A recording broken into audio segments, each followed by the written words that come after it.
the nutcases on the left and the right who either want this country to burn so they can rebuild it as a socialist utopia, or the right-wing proud, loud, and crowd boys who think they are willing to burn part of it down and dismember it to save the remainder. And now, The Edwin Black Show.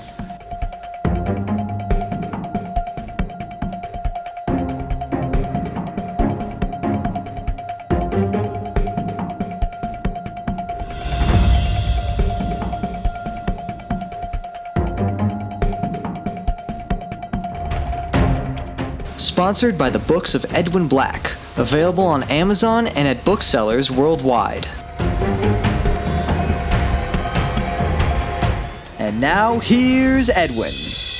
Welcome to the Edwin Black Show. I'm Edwin Black, investigative journalist, historian, and author of IBM and the Holocaust, War Against the Weak, and 10 other books. If you like what this show is doing, tell a friend. You could subscribe for alerts at theedwinblackshow.com. Now, if you want to support our work or sponsor a show, you can get yourself to theedwinblackshow.com/support. We can't do this alone. Your help, big or small, assures our complete and utter intellectual and journalistic independence. Again, that is theedwinblackshow.com/support. We have solidarity today from many national organizations, such as the Emerson Family Foundation, the Fuel Freedom Foundation, Stand With Us, J&S, the Israeli American Council, EMET, American Association of Jewish Lawyers and Jurists, Scholars for Peace in the Middle East, ZOA Michigan, the Gross Family Center, and many others. Today's episode is sponsored without conditions by members of the Jewish community of Tampa.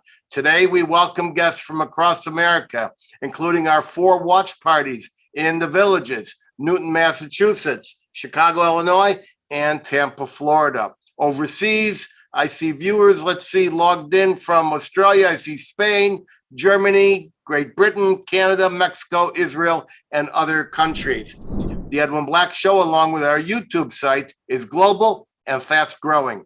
We speak frankly and without partisanship to a fragmented world seeking better understanding of our tormented past, our present very, very tense, and a future still uncertain. By the way, stay tuned for my special parting thought at the very end of the show, just before I sign off. First, we start with the topic on everyone's mind, the raid on President Trump's private residence at Mar-a-Lago, and whether this was justified or even necessary, or was it weaponization of the Justice Department, a disgraceful political stunt, timed for maximum impact during the primary season and just weeks before the midterms. Nothing smells right about this raid. Point: is it a raid or just a garden variety subpoena? It is an RAID raid. They waited for Trump to be away from the premises, coordinated with the local Secret Service just an hour or so beforehand to coordinate this dawn action, and then only gave staff 45 seconds notice. They came in an armed group of 30, accompanied by guards with assault weapons and a marine boat with a machine gun mounted on the bow. Lawyers were told to leave. A normal subpoena could have been served with a knock on the door in a coordinated visit. Next point. They claim it was a document dispute with the National Archives on what is presidential property, what is destined for the presidential library, and what goes into the National Archives. It is claimed 11 documents were recovered with security clearances, 3 at the low level of confidential, which often automatically classifies low-level matters such as the president's schedule, 4 documents at top secret, and 1 at top secret / special compartmented information, which is super secret. In any bulk transfer of presidential documents, I can tell you, all of which is not handled by the president stuffing file folders in boxes, but the government agency known as the GSA, filling hundreds of boxes for transfers, there are bound to be many mistakes. Barack Obama just transferred 3 million pages to his presidential library, and they will almost certainly contain many classified documents, which will either be routinely declassified or routinely returned to the government. By contrast, Hillary Clinton's illegal server contained 3,000 emails, including 22 classified documents, according to a public FBI statement, 7 chains of which were top secret, special compartmented information, or super secret. She was never raided. She was allowed to come in with her attorney to explain herself, and then James Comey stated, quote, "Although there is evidence of potential violation of the statutes regarding the handling of classified information, our judgment is that no reasonable prosecutor would bring such a case," close quote. Then she was allowed to destroy her phones and grab a quick lunch. Next point. This brings up who can class and declass documents. There is a hodgepodge of classification and declassification methodologies, forms, panels, reviews, but no clear-cut method and many different conflicting and confusing rules about it. Among the many declassification guidelines are at least 3 executive orders detailing classification and declassification procedures. Executive Order 12958, issued by Bill Clinton in 1995, Executive Order 13292, issued by George Bush in 2003, and Executive Order 13526, issued by Barack Obama in 2009. Just those 3 executive orders are crammed with rules, exemptions, appeals, and methods, but all 3 make clear that the President of the United States is the supreme authority and has the power to reverse any appeal, classification, and can declassify at will. Let's see now. Hillary had 22 classified documents, including 7 top secret sensitive in a private server in a bathroom. Donald Trump has 1 in a GSA-packed transition box stored in a special vault with a recently requested special padlock, and that was requested by the Department of Justice. It was under video surveillance and just steps away from a secure SCIF. That's a special confidential room. And all of this was in an ongoing, seemingly pleasant bureaucratic sorting process. And for him, 30 guys stormed the place. Moreover, former top national security advisor Kash Patel states, the president used his unrestricted declassification powers to issue sweeping orders to declass whole collections of documents, such as those pertaining to the Russia hoax, and automatically declassification procedures, so he could take documents out of the Oval Office at will and into the dining room or his personal residence for further review. Next point. Was the Biden White House informed? The White House says no. They're almost certainly lying, and it strains credulity to think otherwise. We have the sensitive raid on ex-president and probably future Biden rival being raided over what we are told is a super sensitive classified document or 2. The heads of the Secret Service and FBI are informed, as is the Attorney General. Are we to believe no one tells the president's national security advisor, the White House counsel, the head of the CIA, the director of Central Intelligence, who supervises both the CIA and the FBI, and all the oversight committees? Either justice went rogue, failing to inform necessary others, or there was some wild conspiracy to disobey a duty and refuse to inform the White House. Doesn't make sense. Which was it? Were they rogue, or was the rest of the senior command rogue? Next, I remember my friend in San Francisco saying this had to be approved at a high judicial level. I'm thinking a supervising federal judge. Well, what was it? The subpoena was signed by Judicial Magistrate Bruce Reinhardt. He is not even a full judge that has been nominated and approved by Congress. He's the locally appointed by other judges guy who fills in on minor matters such as civil motions, petty offenses, and federal misdemeanors. And who is this magistrate? He was part of the U.S. Attorney's Office that negotiated that highly criticized sweetheart deal for sex trafficker Jeffrey Epstein. And then one day he resigns from the U.S. Attorney's Office and goes to work for Epstein, representing Epstein's pilot and other sex trafficking parts of the Epstein operation. Now, this was done the very next day. He was apparently named in a crimes victims lawsuit and accused of violating Justice Department policy by representing the Epstein employees. He denied any wrongdoing and nothing stuck. While he was in private practice, he donated to the campaigns of the local prosecutor, who just came out and called him, quote, meticulous. So the guy he funded called him meticulous. Interestingly, 6 weeks before Reinhart signed the warrant, he signed an order recusing himself in the case of Trump versus Hillary Clinton for defamation, indicating he could not be impartial. Indeed, in 2017, he previously condemned Trump in a Facebook post saying, quote, Donald Trump doesn't have the moral stature to kiss John Lewis's feet, period, close quote. Next point, was this search a fishing expedition or a search for specific documents? Let's see the scope found in Appendix B, Paragraph C. Have the warrant here. And here is the appendix. Quote, this is the scope.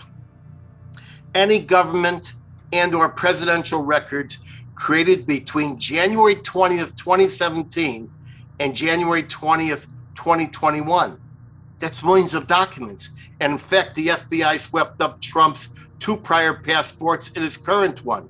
Passports are easy to identify. And why were those picked up? Trump demanded them back. CBS's Norah O'Donnell went live to assure that the DOJ confirms no such passports were ever taken. And then the next day, the DOJ admits, yes, they took the passports and they did return them. Gee, that's millions of pieces of paper, including menus.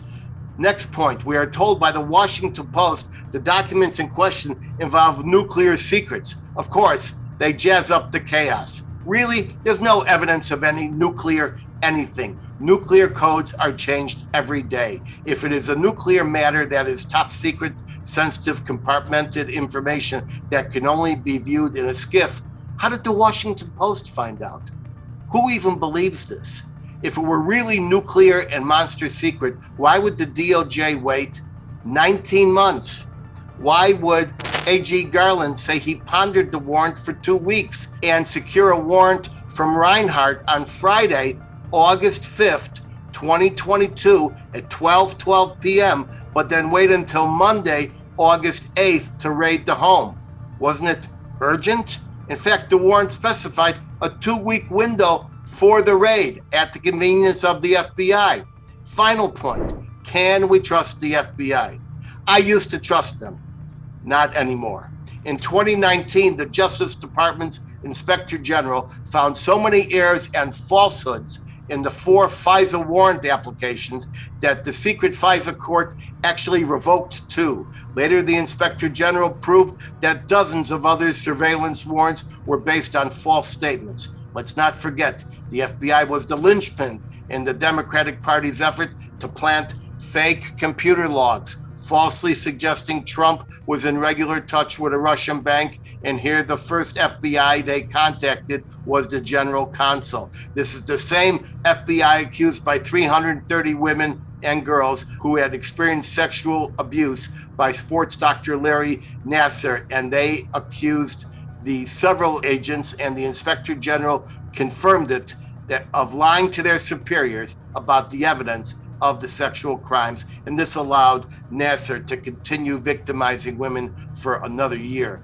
Just recently, we see the 2020 plot to kidnap Michigan's governor, Gretchen Whitmer, was mainly entrapment. The defendants were either acquitted because of severe entrapment and because the second in command was actually an FBI guy, or they have had a retrial in the works. But let us not forget congressional investigations of the FBI's Operation COINTELPRO that blackmailed civil rights leaders such as Martin Luther King, and also kept files on such citizens as Groucho Marx, Elvis Presley, and Bob Dylan. I could go on, but you get the idea. From Lisa Page and Peter Strzok to the J. Edgar Hoover, who made sexual blackmail an art form. All this segues brilliantly into today's unhappy, unwanted, and unsettling topic. Is this country headed into a second civil war? The short answer is yes. Everyone is talking about it, and not just the media. Historians have recently briefed the White House to say the social conditions are now the same as they were just before the American Civil War broke out in 1861 and just before Hitler rose to power in 1933. This is why the Biden administration has now determined to declare unhappy parents domestic terrorists, suddenly raid Trump's home, and create a host of government controls on speech, personal freedom, and financial wherewithal.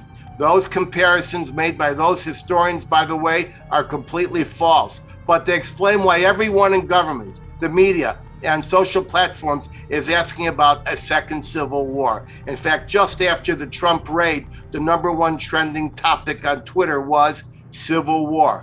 For my part, I've been predicting a civil war since 2019.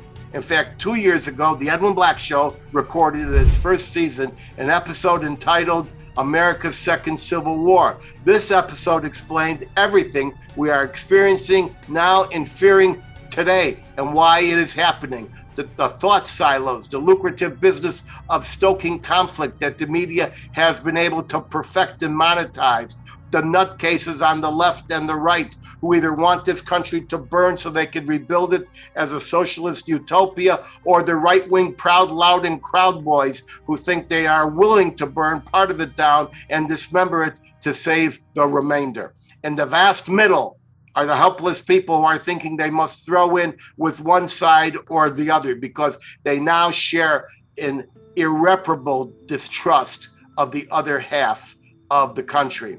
First, we are already in a multilateral, multidimensional, many-sided and many-vectored, geographically dispersed civil war, and we're rushing to an explosion point. We see armed street battles between agitators and the police, actual insurrections in Portland, Seattle, and elsewhere. We saw the crazies, some dressed in horns, along with the Proud Boys, the Loud Boys, and the Crowd Boys, invade the Capitol on January 6th. We see culture wars, media wars, free speech wars, and even a budding war between some states as Texas buses illegal migrants into New York and Washington, and both those mayors have threatened retaliation. In fact, New York Mayor Eric Adams warned that he might send his own buses down to Texas, which prompted the Texas governor to say, "Make my day." I hope it's not too late to go back. It seems the media planners who have monetized the hate and distrust in our country, and the political strategists who use our freedoms against us to burn down the country, perhaps they've all pushed us too far. I can tell you I am surrounded by people on the left and the right. The left, the Democrats, the progressives, and the Soros-funded one worlders will never, write it down, never live under Trump again. They see him as a Hitler, and all the Republicans in this country as the newest version of the Nazis. They see the nation as inherently evil, the Supreme Court as an extremist panel, the climate crusade is justifying anything and everything. During the last election, the political war game known as the Transition Integrity Project led Democratic leadership to map out numerous scenarios of how to respond if Donald Trump was either elected or failed to accept legitimate defeat. The options were to rally known friends in the press, call people to riot in the streets, or partner up with the military. In one major scenario, if Donald Trump were to win fair and square, Democratic leaders would organize a succession of 3 largely Democratic West Coast states, Oregon, Washington, and California, into a new breakaway country called Cascadia. Hence, the Democrats have actively examined the concept of a civil war for years. Of course, it was the Democrats who wished to protect slavery that sparked the first Civil War in 1861. They will never live under Trump or anyone they think is connected to Trump.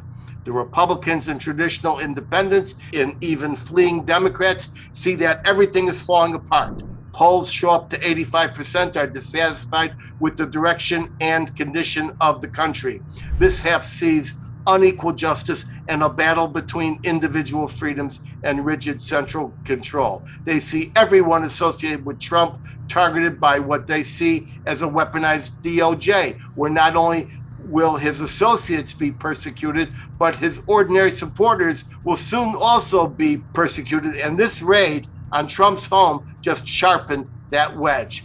The right no longer trusts the media, our institutions, or our government. They believe prosecutors don't prosecute. They believe teachers are now out to convert their children into Marxist-style ideologues. They view the IRS as just another confiscatory weapon of a confiscatory government. They view the sudden addition of 86,000 IRS agents to create an army with more men than all other law enforcement combined. Just after the Inflation Reduction Act, monster legislation that many experts say will not reduce inflation, just after that authorized billions for that army of IRS agents who have traditionally targeted the bottom half of taxpayers, they hear of an IRS advertisements for agents, quote, willing to use deadly force, close quote.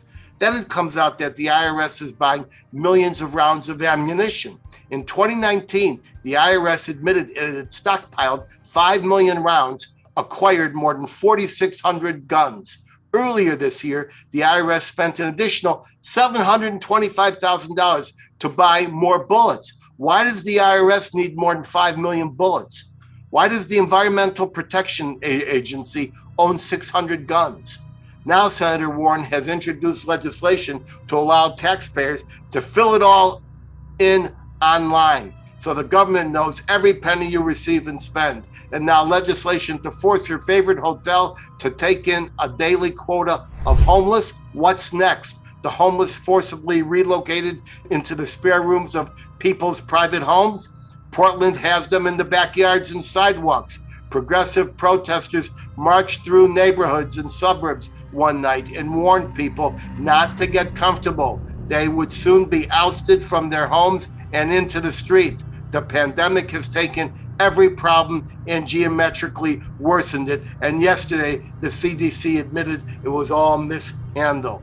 Be warned, this new civil war, if it explodes, will not be one of any geographic north and south, but a splotchy battle of street-armed zones that pits tribe against tribe, interest against interest, jurisdiction against jurisdiction, state against state, city against suburb, military group against military group, and the red against the blue. For those determined to destroy this country, you can do it. I promise. You'll have a week of dreamy jubilation and triumph, but then the nightmare will set in. If we are cracked in half or cracked into thirds, how do we get food, electricity, goods, ordinary transit across the bridge? Do we see Cascadia on the West Coast form alliance with China?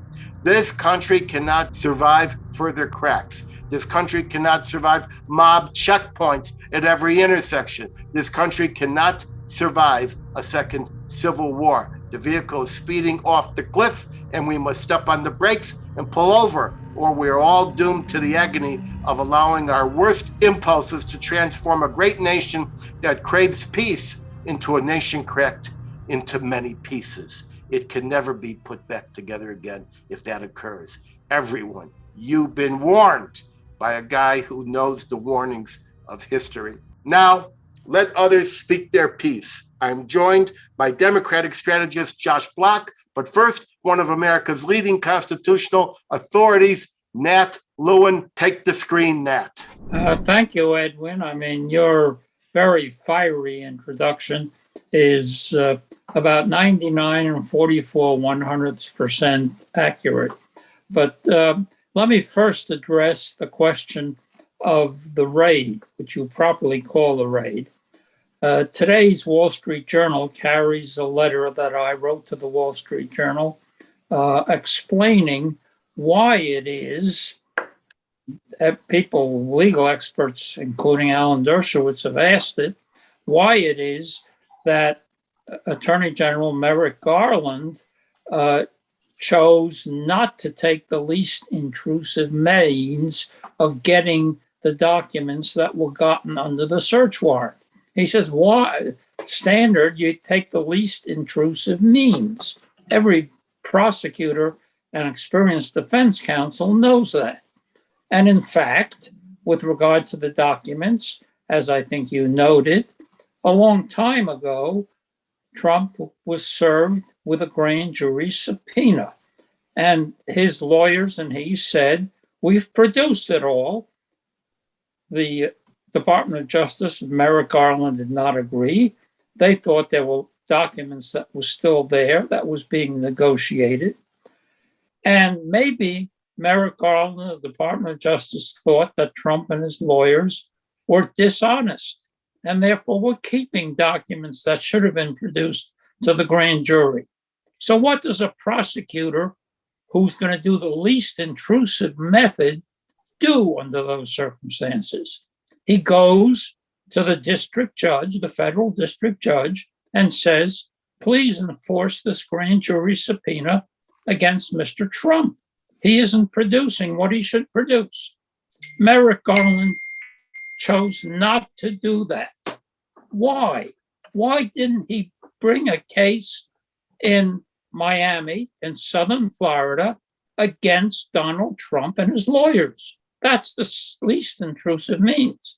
And my letter today explains that the reason that he was worried for weeks and didn't do anything is because there are 5 Trump appointees on the bench in the Southern District of Florida. And judges are selected when you file a case by random selection. The clerk spins a wheel and whatever judge comes up is the one who gets the case. So if Merrick Garland had done what was to be expected and what was the right course, he might have ended up very possibly with a judge appointed by Donald Trump who would have been very skeptical of the demand for all these documents. And he might have had it rejected.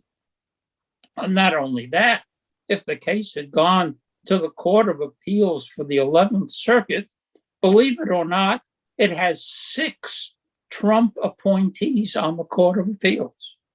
So my theory is that Merrick Garland simply said, I'm not going to take that chance. I'm going to get those documents and have them. And therefore, he authorized a warrant. Did he tell Joe Biden before he authorized the warrant, we're going to have a warrant this coming Friday that we're going to ask for a search on Donald Trump on Monday? I'm ready to believe that he didn't say that to Biden. He had told Biden weeks before that he was thinking of a warrant or of going to a court. And the president probably said to him, do what you think is right. And Joe Biden may be telling the truth when he says, I was not informed there was going to be a search of Donald Trump. He left that to his attorney general, which is the right thing to do. That's my theory as to why there was a raid. And it was an unconstitutional raid. The Supreme Court has said that a warrant which has the broad language that you quoted is a general search, which is prohibited by the Fourth Amendment. So this was a general search broadly for documents which you couldn't get otherwise. So that's why I say you're 99% right. I mean, all the things that you've said are right with regard to the raid, with regard to the warrant, with regard to all the things that are going on that are really outrageous today in order to attack Donald Trump. So what's left? What's the point 56 that I don't agree with you? I guess I'm a little bit more optimistic than you are. I think that this is a terrible time for the United States. It's very divided. We're very polarized. You predicted a civil war a long time ago. Now, who's predicting a civil war? Liz Cheney is predicting a civil war. And I saw an interview yesterday on CNN with, of all people, Doris Kearns Goodwin, a respected historian, Democratic supporter, her husband, Richard Goodwin, was with Jack Kennedy, liberal. And she said, oh, we're going to have a civil war. Now the liberals are claiming there's going to be a civil war. So there's a kind of unanimity about the fact that we're headed for a civil war. But I, who am a constant optimist, think that the United States is going to come out of it because this government has been set up by brilliant people in a brilliant way. And notwithstanding all the terrible disagreements and the conflicts, I don't think there's going to be a civil war. There won't be a separate country in Washington, Oregon, and all that. We're going to get over it. With God's help, this country will stay together and get through this crisis. Okay, Nat, from your lips to God's ear, and I know God listens to you more often than he listens to me.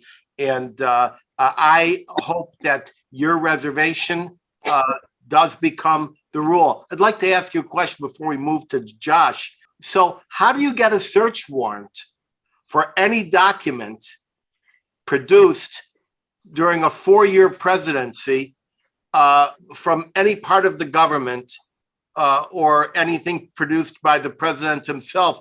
It could actually include material from the Department of Agriculture's excellent cafeteria, just any document at all. How do you actually secure such a warrant? Isn't that overly broad?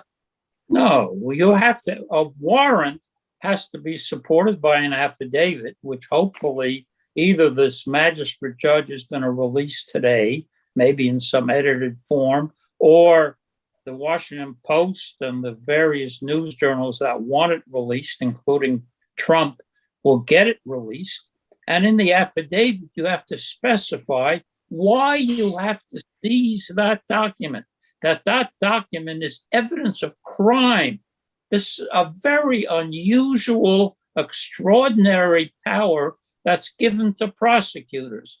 And ordinarily, to get a warrant, what happens is an FBI agent swears that in his investigation, he has discovered that these particular items, they don't have to be documents. As a matter of fact, documents present much more of a problem than any other kind of evidence. But this kind of evidence can be found in this particular place and therefore have to be seized, notwithstanding the owner's ownership and custody of that place. You need that to prove a crime.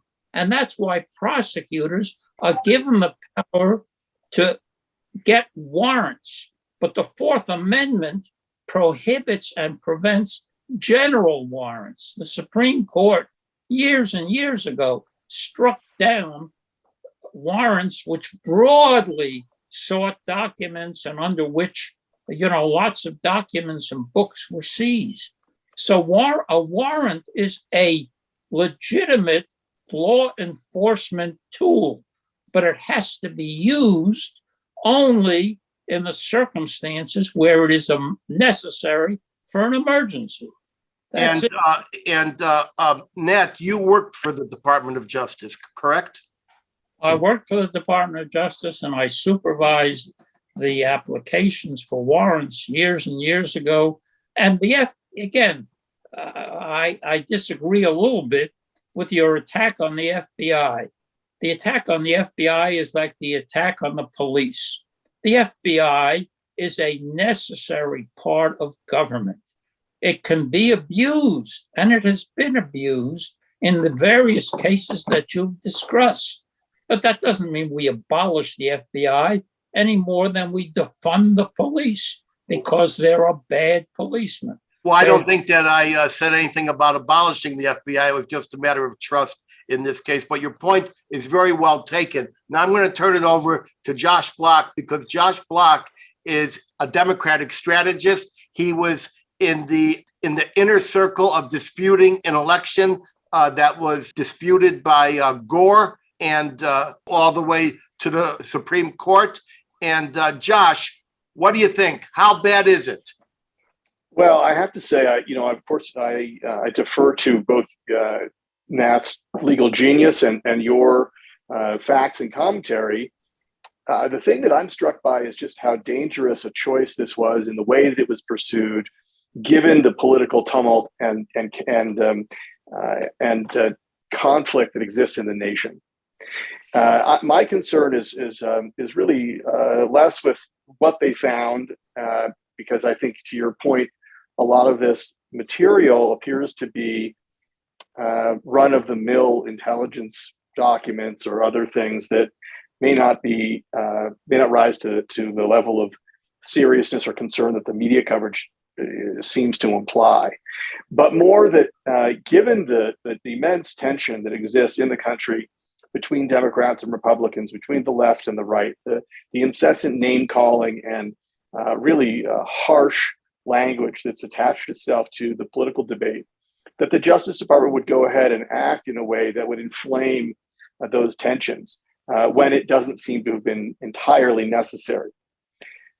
That to me is the most concerning choice. It reminds me, frankly, of the politicized decisions that Comey and other folks in the FBI and the Justice Department were making during the Clinton-Trump presidential campaign, which had a dramatic effect on the public's perception of those candidates and of the election itself. Again, I'm reminded of the stories that were published about the Trump connection between Alpha Bank and the Trump headquarters in the Trump Tower. We now know that those stories were based on illegitimate research, factually flawed research done by an IT consultant, a professor who was deeply enmeshed in the Clinton campaign. Those facts, they were incorrect. They were peddled by various political operatives in order to capture media and public attention around a set of facts, again, that were false. Much like many of the things that we later found out were in the Steele dossier, a document that was really a purely political document produced by a consulting firm being paid by opponents of the former president, then slipped through interpersonal conversations into the FBI, a wife to a husband, a lawyer to others. Again, not true. And on the other side, I think we're reminded that the president's son, who's been implicated in several areas, gray areas, if you will, or the appearance of impropriety is sometimes as bad as impropriety itself. The relationship that he had with companies in the Ukraine, with companies in China who were paying him large sums of money while the president was in the vice presidency. These allegations were made in the context of political campaigns. Turns out many of the allegations that were made are true, and more in certain cases, as we now know from the forensic discovery of and exploitation of his computer and other electronic devices. These very stories were published during the campaign, and they were roundly dismissed by the press as Russian interference in American politics. Again, CNN, the New York Times, the Wall Street Journal, Twitter, some other the social media platforms decided that these stories were false and made up, and in fact, the facts were accurate. So again, in the context of the media coverage of these very divisive issues over the last handful of years, unfortunately, the mainstream press gets an F, a failing grade.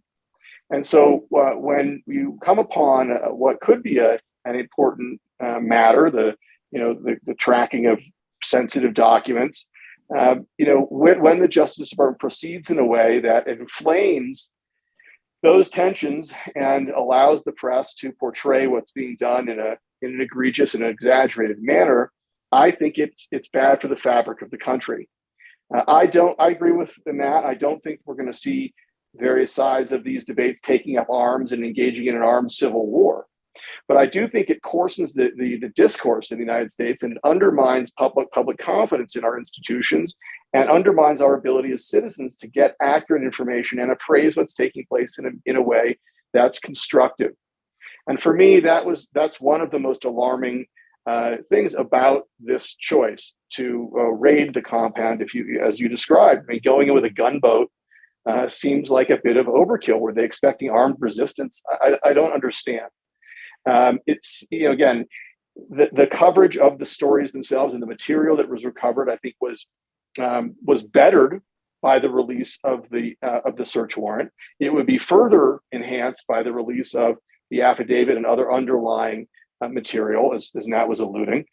But again, the choice itself to pursue a very aggressive posture in retrieving what sound like sort of de rigueur documents, no more serious than anything that any other former elected official and high positions of high power have seen in their own possession and later had to return or clarify, does seem very political. And political choices by our Justice Department, by the institutions that are supposed to be, as much apolitical as possible, it undermines public confidence and worsens and coarsens the public debate. And I think that's very, very unfortunate and not well thought out.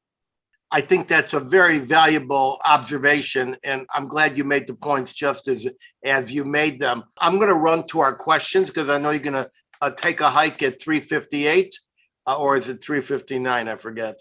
And let's go for the watch party in the villages. I know Josh needs to be there. Where will the Civil War break out? In what location? I'll answer this briefly.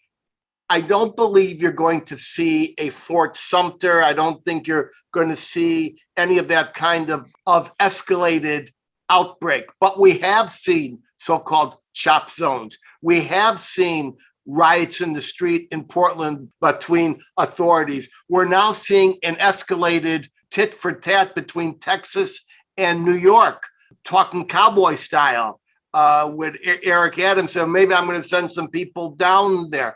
COVID gave us the experience where there were troopers going from door to door looking for people from New York or New Jersey. I can't tell you where it's going to break out. And I want to adopt that little participle of optimism that Nat has and the hope that Josh Block has, that we avert this problem. What do you say? Edwin, I think one of the interesting things that's taking place in cities in the country, in Seattle and Portland, as you mentioned, is the disintegration of civil society in key parts of the city. If anyone knows the people who live in Seattle, they'll readily explain to you that downtown Seattle is a no-go zone for most people. What used to be a thriving economic shopping district is now shuttered and not visited, not just because of COVID and people don't go to their offices, but because of the lack of just basic law enforcement. The election of district attorneys in various cities, whether it's in San Francisco, one who was recalled for his failure to prosecute basic street crime, those who are in charge in cities like Seattle or Portland, we've seen, I think, a very serious degradation of basic standards in these cities, and it makes people feel unsafe. And unfortunately, the politicization of what's taking place in the country, the debate, the dialogue about policing, about basic notions, has become so divisive, so wrongly understood, so wrongly used by political activists, mostly on the left, pushing hyper or neo-progressive ideas, that it again worsens and coarsens the dialogue. These are folks who, again, as you mentioned, are trying to use the, sort of what would be universal values, the desire to see equality and meritocracy and equal access to services and civil rights, to undermine the basic fabric of these cities. And that's, I think, affecting major pieces of the middle class, average Americans, Democrats or Republicans both, who just want to go shopping in their downtowns safely and not be accosted, not see homelessness allowed to overwhelm major parts of meaningful cities in the country. And I think this trend, again, can't be separated from the overall coarseness of the debate. Of course, it was that coarseness was accelerated under the Obama administration, then further under the Trump years, and again now by the very choices being made by the Biden administration's Justice Department and Democrats on Capitol Hill, as you mentioned The IRS, why would the IRS need bullets? It doesn't make any sense. So when we see the institutions that are supposed to be nonpartisan in their function, even though they're part of a government which switches control from party to party, what we need is some common ground, some basic notions of civility, so that disagreements can be hashed out in a meaningful civil discourse. And again, when we see the degradation of that debate at the national level, when we see choices being made by the Justice Department that can be taken and forwarded and manipulated or used to already inflamed political positions, when we see the left, again, pursuing policies that undermine the fundamental sense of safety and security in cities, it creates a turbulence that feeds on itself and continues to get worse and worse. And my concern, like yours, is that turbulence isn't being quelled by our leaders. In fact, it's being worsened. It's being exacerbated. The watch party in Newton, Massachusetts, are people arming themselves. I will tell you, people are arming themselves, especially after the recent court decisions, and they're arming themselves for concealed carry permits. I can tell you right now in Maryland, for example, so many people are going to the 16-hour qualifying course to carry a concealed gun that the police academy is now retraining officers. So when they see a gun in the car, or a man with a gun driving down the car, instead of saying man, gun, bad guy, they say man, gun, maybe good guy, maybe bad guy. And it's interesting that these 16-hour courses are 80 to 90% based on not using the gun, not having an ego, and what, at least in this state, is called the duty to retreat. In other words, you can't go out and actually look for trouble. And so there's the responsible use of firearms. And we see the same thing all over the country, although each of these states has their own castle doctrine, stand your ground doctrine, self-defense doctrine. They're different in every state. Nat, what do you think about the fact that we may see armed people on the street, although you wouldn't know it because the gun is under their jacket? Well, I was about to recount what happened to me when I was working at the Department of Justice as Deputy Assistant Attorney General for the Civil Rights Division that Martin Luther King was assassinated. And Washington was burning, literally, with riots in Washington. We lived in Shepherd Park. On the left of our house was a very fine neighbor. Shepherd Park was an integrated neighborhood. We had a black neighbor on the left and a white neighbor on the right. And I came up one day just in the middle when the fires were burning. And my black neighbor on the left said to me, "Nat, have you got your guns ready?" I was shocked. I've never owned a gun. I have no idea what to do with a gun. And yet, the black neighbor on my left was well armed because it then looked as if it was possible that the Martin Luther King riots might get up to Shepherd Park. Now, the fact is, in New York now, I know there are an increasing number of people who have gotten guns and carry them out in the street, which is now permissible under the constitutionally protected under the Supreme Court decision. That proves, I think, the very unhappy descriptions that Josh was talking about and that you were talking about. I still don't have a gun. And friends of mine and my wife, indeed, say, well, maybe this is very foolish. Maybe I'm being very foolish living here in Maryland that way.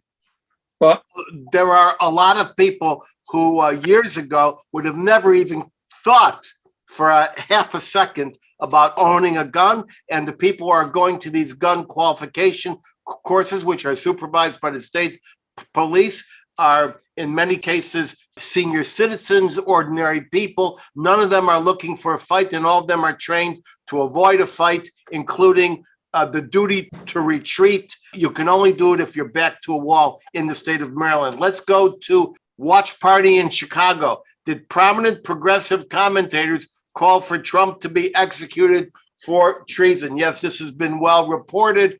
There was a comparison to the Rosenbergs, saying that this is what happens on violations of the Espionage Act. And this type of activity by Twitter, especially from prominent voices. We're not talking about crazy people, but from prominent voices, major historians, major activists, only intensifies what we are talking about. Let's go to Reggie in Tacoma.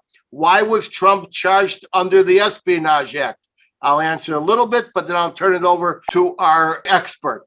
And that is because the Espionage Act also includes mishandling of documents. That means if you take a document into the wrong place, or if you take a picture of your submarine, which Nat knows there was such a case, and send it to your family member as a memento, these considered to be violations of the Espionage Act. It's not as though Trump was calling China or Iran or Russia to say, hey, give me $50 and I'll give you a document. Quickly, Nat. well, that's absolutely right. I mean, the espionage, it's called espionage section of the Federal Criminal Code, 18 USC. And as amended subsequent to the first enactment, it covers mishandling of documents that are classified. Now, the use of the Espionage Act has been attacked on valid grounds by people like Alan Dershowitz and others, because the Espionage Act was used against Eugene Debs.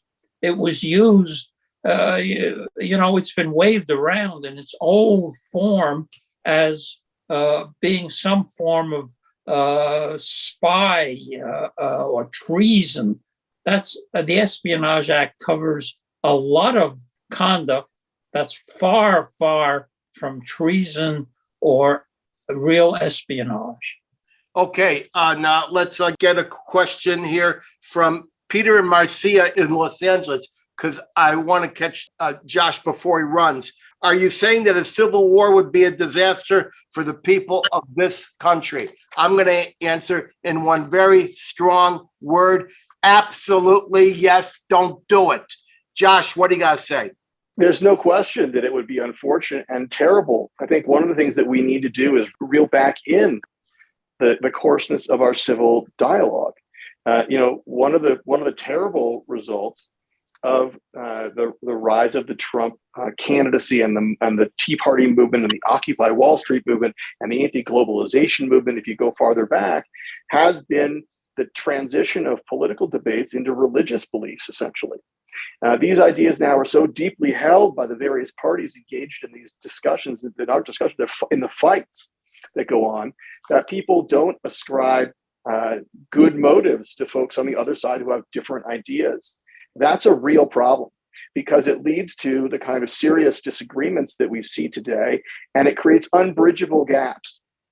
If you look at someone who disagrees with you and you see in them the devil or someone evil, someone unprincipled, then how can you make a compromise? When you hold so deeply the ideas that you are right and there's no other possible explanation in the world, then it makes it extremely difficult to compromise. And at the heart of any well-functioning democratic system is compromise. And I think we should be very grateful for the Joe Manchins and the Kristen Sinemas on the left, and those on the right, whether it's Susan Collins or others who have pursued ideas of common ground. We should be applauding common ground and condemning those who come at ideas from a place of extremism or violence, and really trying to reel back in the coarseness of our civil discourse. I totally agree with you. In the 30 seconds before you dash out the door, Nat, what do you say about what Josh just said? Oh, I agree with him entirely. I agree with both of you on that. It would be a disaster to have an actual fighting civil war. And we have to find, and another aspect here that's important is cancel culture. I mean, what happens is the people who are so sure of their own ideas absolutely cancel and prevent the others from speaking. You can't even say certain things today because you're going to be extinguished, essentially. You're going to be blotted out. You're going to be denied the right to speak. And that's crazy. I agree with both of you in the way that all three of us have urged some compromise and some respect for the people that you have disagreements with. In fact, I recently asked some people near me to just have some respect for people who disagree, as I must do every day, because I'm in a position where I have to take all ideas and work with them. We have Elaine in Richmond. AOC, that's Miss Cortez, says capitalism is a recent invention and was not always with us, and that socialism is better. You got it the wrong way around. Capitalism has always been with us. The definition of civilization, when the Hobbite culture came down the slopes of Turkey 10, 11,000 years ago, you have something that I want, I will trade you for it. And it was trade that made civilization. I would remind you that Hammurabi, the Code of Hammurabi, which goes back to ancient times, the Code of Hammurabi, most of its statutes relate to financial, marketing, and capitalistic matters of what is the value of this and what are your responsibilities as a merchant. What do you say about that? Because you know something about capitalism and socialism, don't you? What I would just add, I mean, without any broad discussion of capitalism, you go back to the Bible. When Abraham had to bury Sarah, he had to buy a plot of land in order to bury her. It wasn't government that produced it and gave it to him and told him, here, go bury Sarah here. I mean, the fact is, capitalism and the ownership of property goes back to the beginning of mankind. And it's ridiculous to say that, as I haven't read AOC's quote in that, but it's ridiculous to say that capitalism is recent and socialism is ancient. All right, here's a question from, looks like Thomas in Kansas City. Is there anything in our Constitution that permits succession or breaking off?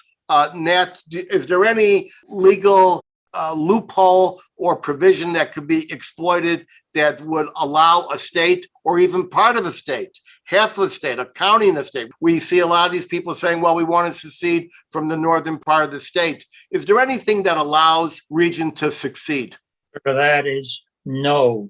And that's the reason why Abraham Lincoln and the U.S. government could declare war on the Confederacy. Any attempt to secession, which was attempted historically before that, or talked about by John Calhoun and other Southern heroes, was clearly unconstitutional. And any attempt to do that violated the Constitution and justified military action. All right, let's take a question being given to us live. I've got others here. We have a question from Harvey in Tampa. Who are the adults in the room? With today's violent extremism on both sides, how do we tone down the rhetoric? If you could put it into one sentence, what would you say, Nat? I think we're all part of the adults in the room. The media, maybe most of all. If the media were to tamp down the current battle between CNN and MSNBC on one side and Fox News on the other, or the Washington Post on one side and the Wall Street Journal and the Washington Times on the other, or the New York Post on the other, I think it would go a long way. But each one of these media sides has decided that it's best to keep stoking the fire. Okay, I align myself with your remark. Here's a message from Denise in Miami. If we separate into enclaves, how will it affect our interstate highway system and moving goods from place to place? That she's basically talking about interstate commerce. And how does interstate commerce exist if there are blockades at the state border or outside a city or a suburb? Well, they can't. I mean, you've got a constitutional right, and this has been discussed a lot in the abortion context now. There's a constitutional right that every resident of the United States has to cross a state border into another state. You can't deny that. People have the right to do it. Now, it's true, when there was a civil war, again, I don't know the details of it, but I'm sure there were blockades, whether it's at the Mason-Dixon line or other locations which the military set up. But that's only in circumstances of war. And peaceful circumstances, when there's no war, every American or every resident of the United States has a right to go from one state to another. And commerce certainly also.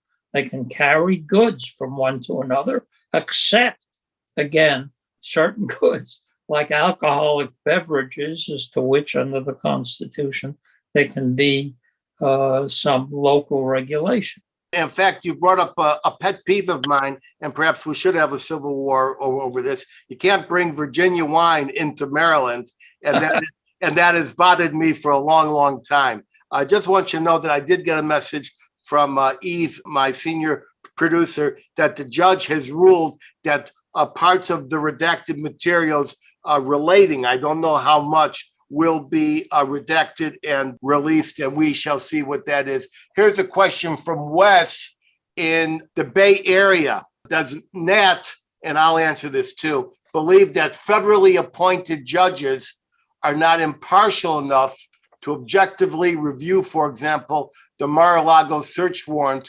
Do political alliances trump objectivity? I'll answer first.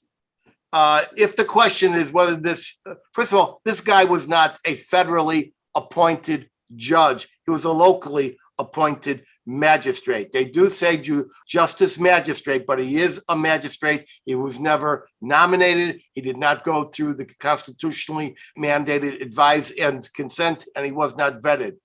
This judge thought that 6 weeks before, this judge said he had to recuse himself. He did not feel he was impartial because he recused himself. Now, it's true, we don't know if he recused himself because he hated Donald Trump or loved Hillary Clinton. But you've got to admit that if you're going to have something like of this gravity, instead of going to local judge on the bottom of the ladder who just recently said, I can't rule in such a case on a simple civil motion, you would go to some high level to show the gravitas. Nat, what do you say?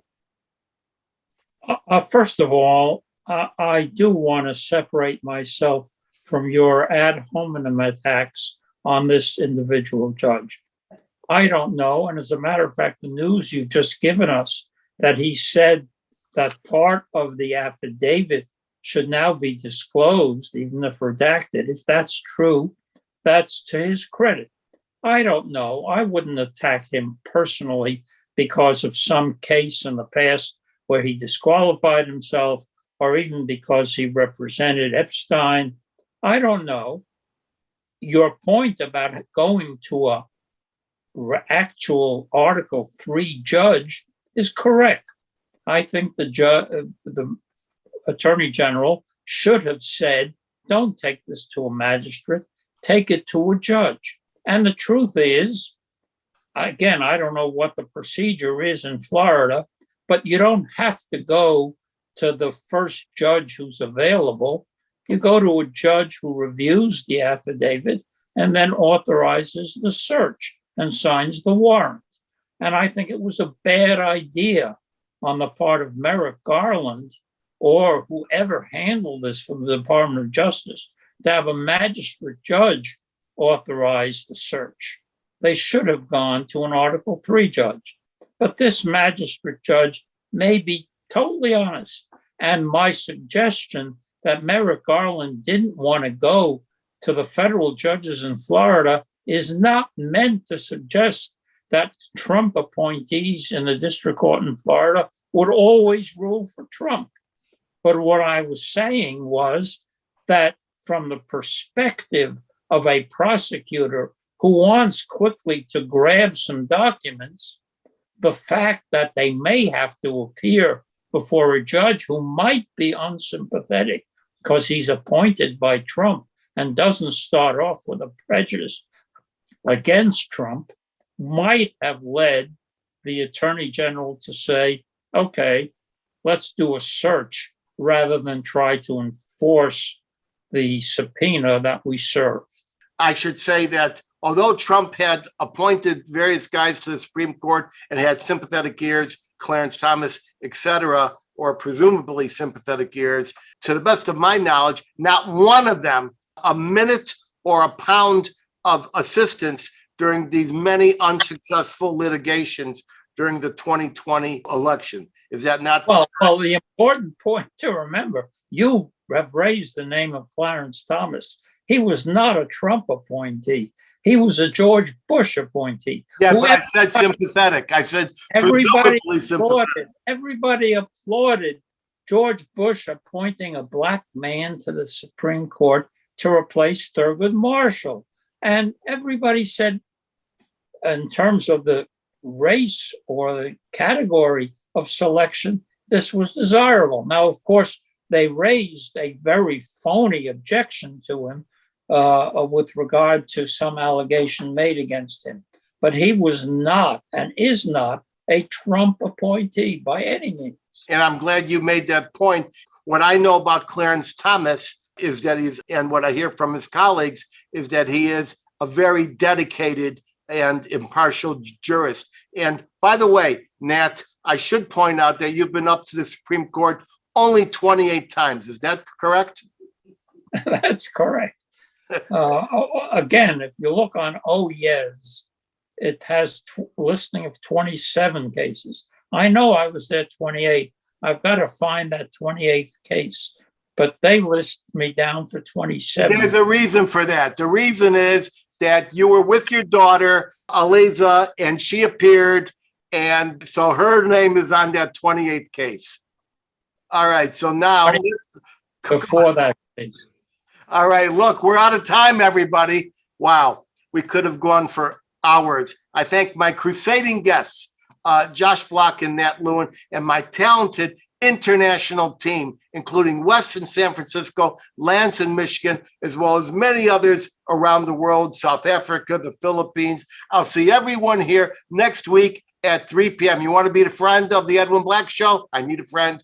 Go to theedwinblackshow.com/support. Until then, head over to any Barnes & Noble in the USA or any Amazon platform in 190 countries across this planet where you can find any of my 200 book editions, such as IBM and the Holocaust, War Against the Weak, and The Farhud. You want an autographed copy? Hit my personal website, edwinblack.com, and click Order Books. You can get passwords and access alerts to participate live in future shows at theedwinblackshow.com. Now, you'll see a much enhanced and produced version of this show and prior episodes by subscribing to our YouTube channel at The Edwin Black Show and click that notification button. We put new ones up every week. You can follow me at Edwin Black Book on Twitter and Facebook. And my closing word of wisdom, we can protect ourselves from those who do evil in the name of evil, but God defend us from those who do evil in the name of good. Zooming out, everybody.